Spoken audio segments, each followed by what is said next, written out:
ఎదురు చూస్తున్న దేవుని కన్నులు. గమనించాలి, లోకమును ప్రేమిస్తూ పాపముకు ఆకర్షించబడి దేవునికి దూరమైపోయిన మనిషి కోసం దేవుని యొక్క కన్నులు ఎదురు చూస్తూ ఉన్నాయి. దేవుని యొక్క చేతులు చాచి ఉన్నాయి. ఒకసారి ఆలోచన చేద్దామండి.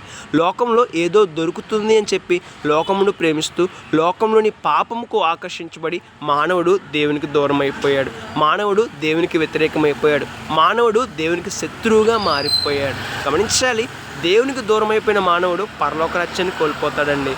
దేవునికి దూరం అయిపోయిన మానవుడు ఆనందాన్ని కోల్పోతాడండి.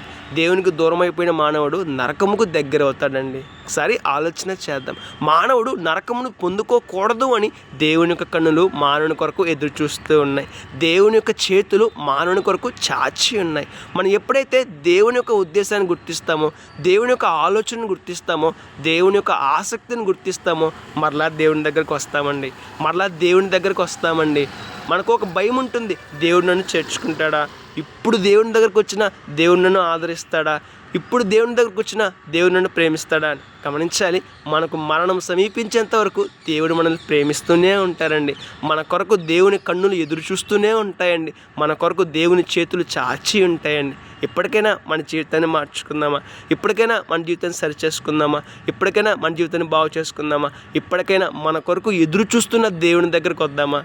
ఇప్పటికైనా మన మేలును కోరుకుంటున్న దేవుని గుర్తిద్దామా? ఒకసారి ఆలోచించేద్దాం. ఈ విషయాన్ని వివరించడానికి లూకాసు వార్తలో దేవుడికి సన్నివేశాన్ని ఏర్పాటు చేశారు. ఏంటా సన్నివేశము? తప్పిపోయిన కుమారుని కొరకు ఎదురు చూస్తున్న తండ్రి యొక్క కన్నులు, తప్పిపోయిన కుమారుని కొరకు ఎదురు చూస్తున్న తండ్రి యొక్క జీవితం. ఒకసారి ఆలోచన చేద్దామండి. ఆ తండ్రి దేవుడు, ఆ తప్పిపోయిన కుమారుడు మనమే.